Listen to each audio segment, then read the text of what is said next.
What's up, y'all? A walking testimony, walking across America for mental health awareness and recovery to remind you daily that you matter. We do recover. God is good all the time. All the time, God is good. I got to do a couple things, but I figured while I'm doing a couple things, we could talk about mental health for a couple minutes, guys. Mental health is so very important. You never know what anybody's going through at any given time. And I know this is something that I say on a daily basis.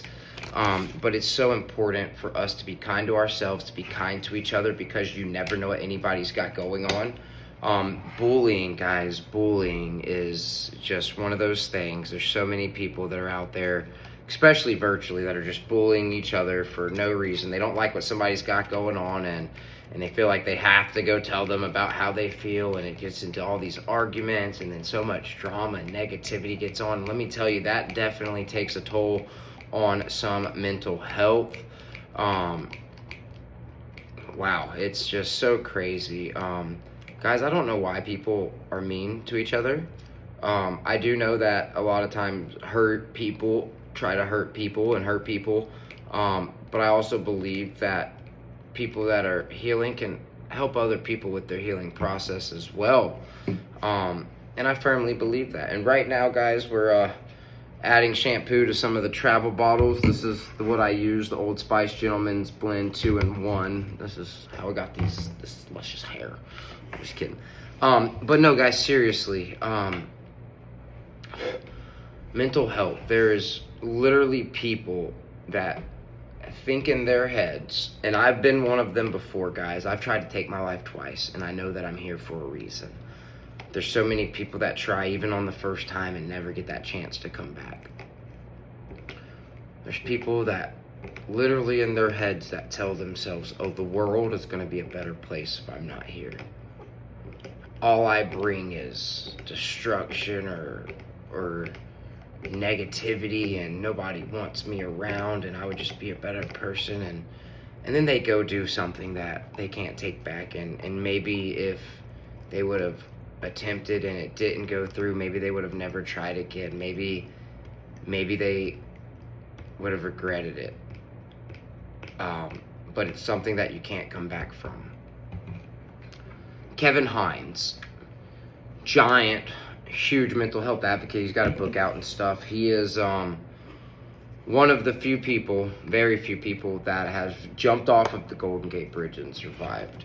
Now, I actually got to walk across the Golden Gate Bridge on day 500 of the journey, my 31st birthday, with a guy named Thornton McKay, who is actually one of the last people to actually jump off and try to take his life and survive. I believe over 1,800 or 1,900 people have jumped off and died, and I think barely over 40 have actually jumped off and survived. And I got to walk across with one of those guys. But Kevin Hines is a big mental health advocate, and his story, he was young. I want to say he was 18 when it happened, 17 or 18 or so, and he just got to that point where he didn't want to be here. And I think he even talks about how he was like on the bus and on his way, and he was crying and different things. Like, nobody noticed that he was walking and just hoping that one person would reach out and ask him if he was okay and things like that. Nobody did. So he gets to this bridge and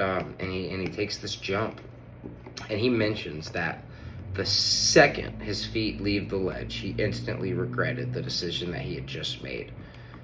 That the second he hit the water and went under, that he just started praying like, God save me, God save me, God save me. Kevin Hines. Part of his story, I want to say it was a harbor seal or something like that. And don't quote me on that, but one of those aquatic animals around that area, I believe they said like kept him afloat until the Coast Guard got there. I believe a year later, he goes back with his dad to the exact same spot on the Golden Gate Bridge that he jumped off, just to get his closure and stuff like that. And they had like the special flower that had representation. I don't know the name of the flower off the top of my head, but when he throws it over and the flower hits the water, like the second the flower hits the water, the animal pops its head up, like the harbor seal or whatever it was that helped him stay afloat to the Coast Guard. Like, the same animal popped its head the second the flower hit the water when they went to go jump.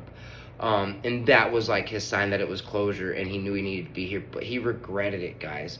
There's so many people that take action that they might not ever get that chance to regret, and yet the pain that they thought they were taking away is really being transferred over onto the ones that did love and care about them, or still do, even though they're no longer with us.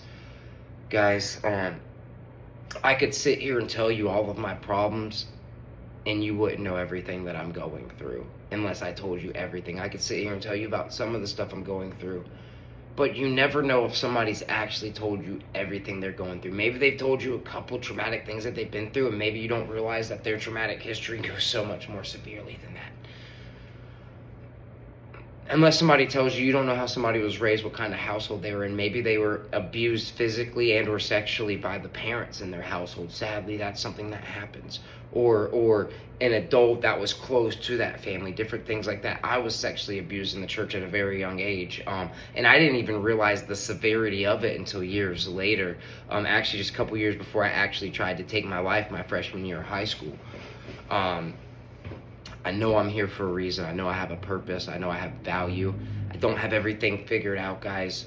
I struggle and I battle too with a lot of different things, but I know that there's a lot of other people that have a lot more struggles and battles that are worse than mine. And I know some people that their struggles and battles aren't even anything, next to nothing, that they're just living their best life, but they still go through hard times too, whether mentally or emotionally. Maybe they were in a relationship and broke up. Maybe everything's great financially. It doesn't mean everything's okay on the inside. Maybe everything's great at your job or with your family or your relationship. It doesn't mean everything is good on the inside, guys.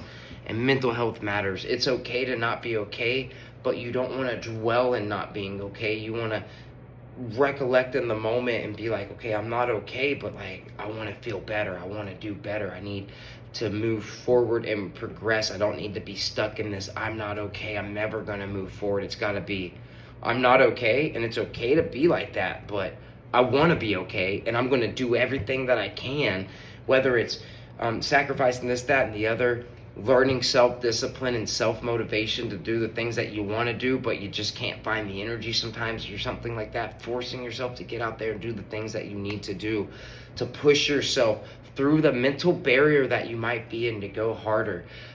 Guys, I believe in it, and I think it is so very important to focus on. Here's the conditioner, the Old Spice Fiji. Sometimes it's not the Fiji, sometimes it's a different one, but this is the conditioner that I use, and I love it. But mental health is so very important. Oh, I forgot, I almost had a full bottle of it. Dang it, I didn't even need to buy this today. It's okay, we'll fill this one up. I wish I had all the answers and the solutions, and I know there's a lot of people that, kind of question this journey, like, oh man, it must be nice to be out there living a nice free life and people blessing you with food and lodging and stuff like that. Y'all might not realize that most of the time somebody blesses me with food and lodging, it's because they are either in recovery or themselves, or they have a family member that's struggling, or have lost a family member. Almost any time somebody blesses this journey or reaches out to help, it's because they have actually been impacted by mental health and recovery. Yeah, there's the occasional person that's like, dude, I just think it's so cool that you're walking across America. Here's a few bucks for a meal or something. And that happens. But at the end of the day, I always try to keep these near me. I always try to, even if somebody wants to help the journey, I try to give them something in return. I try not to just take stuff for free like that. But the importance behind this stuff is it's a constant reminder. It says hashtag a walking testimony. Then it says hashtag you matter. It's a constant reminder that you matter, that they can put on their wrist. Guys, and we all need to see that sometimes. So I don't have all the answers and the solutions, guys. If I did, I could be out here for something totally different. But sometimes people just need somebody to talk about stuff that people have a hard time talking about. Sometimes just having an organization in the community might not get people excited to talk about mental health and recovery. Maybe it makes them not want to talk about it. I don't know, but something about this journey has made people want to come and talk about mental health and recovery and share their stories with me and open up and share stuff with me that they may never ever tell anybody else ever again. And if me opening my ear helps somebody, then I'm going to keep opening my ear to somebody, to these people that might need that. I'm going to keep trying to spread love and kindness and positivity. At the end of the day, guys, I'm just a regular guy like anybody else. I just love walking, and I have a passion for walking. And whether I was out here for mental health or recovery or not, I still want to walk across America, and I want to have as much fun as possible. But if I can have as much fun while living my dream of walking across America, shedding light on things important, as the fact that we do have so many of our loved ones who are no longer with us due to mental health and or recovery issues, who have taken their lives or overdosed and never came back because fentanyl is being put in everything. Guys, there's a mental health issue out there. There's so much hate and anger and violence and just people putting each other down for no reasons, or because they saw somebody have a couple bad days, and that apparently takes away their whole journey that they've had before that. It does. Whatever it is, guys, be kind to each other. Be kind for no reason at all other than it is just the right thing to do. Love each other and have common courtesy for no reason at all other than it's just the right thing to do. Mental health matters, guys. We all matter. Hygiene's important. You got to take care of yourself, guys. You got to take care of yourself. One thing I do is I am a cleanly person. Hygiene is important. Brush my teeth every day, a couple times a day, sometimes like 3 or 4 times a day. I take my showers when I can. Most of the time I can, because I am in a lot of hotels, but sometimes I'm at a campground, I don't get a shower. I think I've gone like 5 or 6 or 7 days without a shower on this journey before. Stanky, but it is all good. I just want to remind you daily that mental health matters, that you all matter. You're beautiful. You're amazing.